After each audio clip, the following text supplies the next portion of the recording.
Before we start today's video, remember to like and subscribe for more content from Galaxy TARDIS.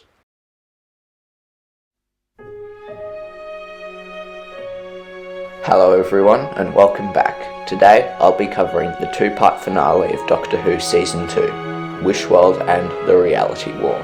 Everything over these past couple of years ever since RTD took back control as showrunner has all built up to these climactic final episodes.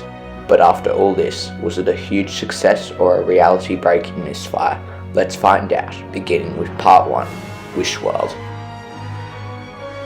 The Doctor, now known as John Smith, and Belinda wake up as a married couple with their daughter Poppy. Yes, really. Society is run by Conrad Clark, who tells tales of the Doctor and his adventures through time and space. But something isn't right. It turns out that this is a world manufactured by the Rani, who intends to smash this fake reality apart in order to rescue Omega, the mad god of the Time Lords, through the Underverse where he is trapped for all eternity. And at midnight on May the 24th, 2025, reality itself begins to collapse. It's safe to say that I really like the concept of this episode, and this first part, much like the Legend of Ruby Sunday / Empire of Death finale from last year, is a lot stronger than the second, but we'll get to that later. Archie Panjabi does come off as a very threatening and powerful presence as the new Rani, and is a worthy and genuine successor to Kate O'Mara. Her performance against Ncuti Gatwa is really good, especially in that unit scene during Reality War, but it's a shame her character is really only a menacing force in this episode.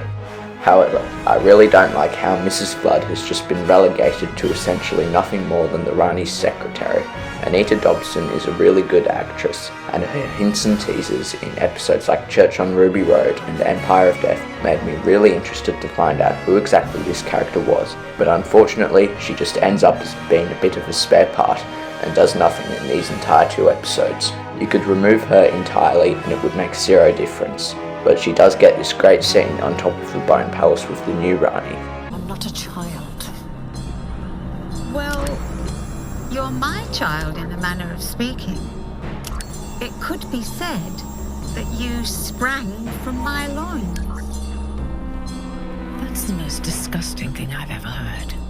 Just like Mrs. Flood, Belinda also feels very shafted and shoved aside, especially in this episode as she's relegated to just a housewife as we instead follow the Doctor's life as John Smith. She doesn't really get any standout or defining scenes in this episode, as more focus is put on Ruby, who interacts with Conrad's world and marginalised people such as disabled people. She also makes a plan with Shelley to try and stop Conrad, but this ultimately doesn't lead anywhere.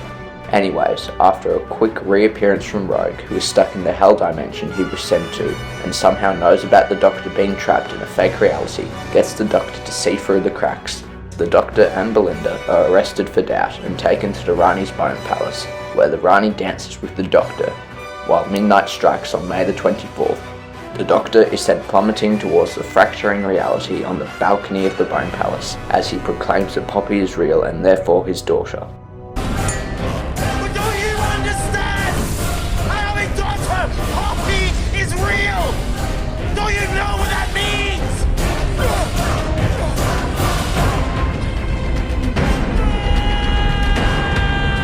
And that's where the episode comes to an end. Overall, I'm going to award Wishworld a 6 out of 10. Its main purpose has just been set up in exposition for the bigger picture.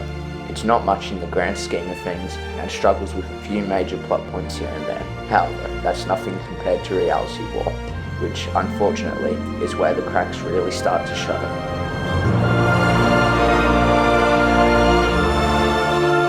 Reality War begins where Wishworld left off, with the Doctor plummeting towards the ground, until he is rescued last minute by Anita from Joy to the World.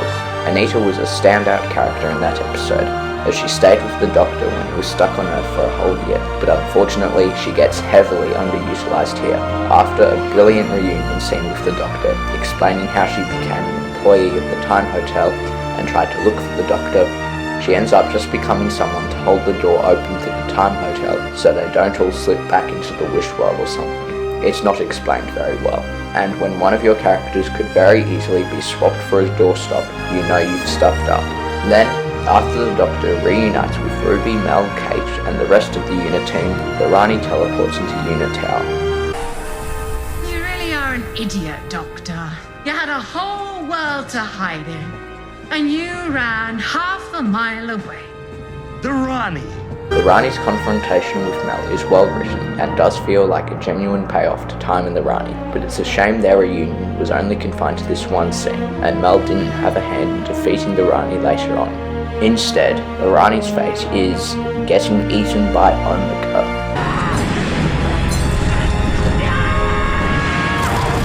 And now we get to the worst part of the episode, the return of Omega. Released from the Underverse, shows up for a total of about 3 minutes, eats the Rani, then gets banished back into the Underverse by the Doctor using the Vindicator device as some sort of weapon. When your main villain only sticks around for a few minutes and only contribution to the plot is eating the other main villain, then again, you know you've stuffed up. Now to me, the final 20 minutes or so of this episode feels really tacked on and like a last minute addition, which, surprise surprise, it is. Let me explain. When he was a guest on Graham Norton last year, Ncuti Gatwa claimed that he would begin filming for Season 3 in January 2025. However, Disney refused to commission Season 3 until after the broadcast of Season 2. Gatwa decided he didn't want to stay tied to a show whose future was up in the air, and reshoots were made for the finale earlier this year where Ncuti Gatwa regenerated. I'll link a few videos with more details in the description. Back to the review. So, after killing Omega, Poppy disappears from the world, with only Ruby somehow remembering her. The Doctor leaves Unit HQ, solemnly realizing that in order to bring her back, he's going to have to use up his regeneration energy to jolt reality by 1 degree, bringing on a regeneration. And this leads to one of my favourite moments in this episode. I was the best. Okay, let's say best male, but don't tell the others. Jodie Whittaker's return is my favourite part of this episode, technically making the reality war a multi-Doctor story. Even though they're only in this one scene together, her and Ncuti Gatwa's Doctors bounce off each other really well. I like how this scene acts as a sort of epilogue to her era, especially with the line about Yaz. And this is really the only part of these final 20 minutes where it feels like some actual effort was put into writing it. Anyways, after a very rushed, half-hearted final scene with Belinda, where it seems time has been rewritten somehow so that Poppy was always her daughter, the Doctor begins to regenerate. As with the rest of this episode, this does feel very half-hearted, but at this point, who can blame them? And let's see, who does he regenerate into?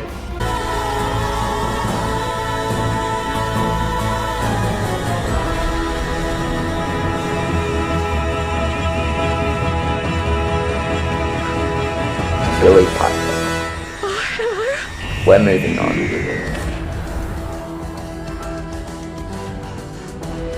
Overall, the reality war has some great moments, but not enough to justify it as a good Doctor Who episode, let alone a good series finale. 4 out of 10. It misses the mark really heavily in some areas, such as underselling Omega, the Rani, and Mrs. Blood, as well as leaving Belinda and Anita in the dust. But unfortunately, the biggest letdown of this episode comes down to Disney not renewing a 3rd season soon enough, so Ncuti Gatwa could stay on, leading to a rushed, poorly thought out regeneration sequence. As it stands, Doctor Who's future currently hangs in the balance, with no clear plans in place. But don't worry, because there are plenty more videos on the way for this channel. Thanks for watching, remember to like and subscribe, and have a good day.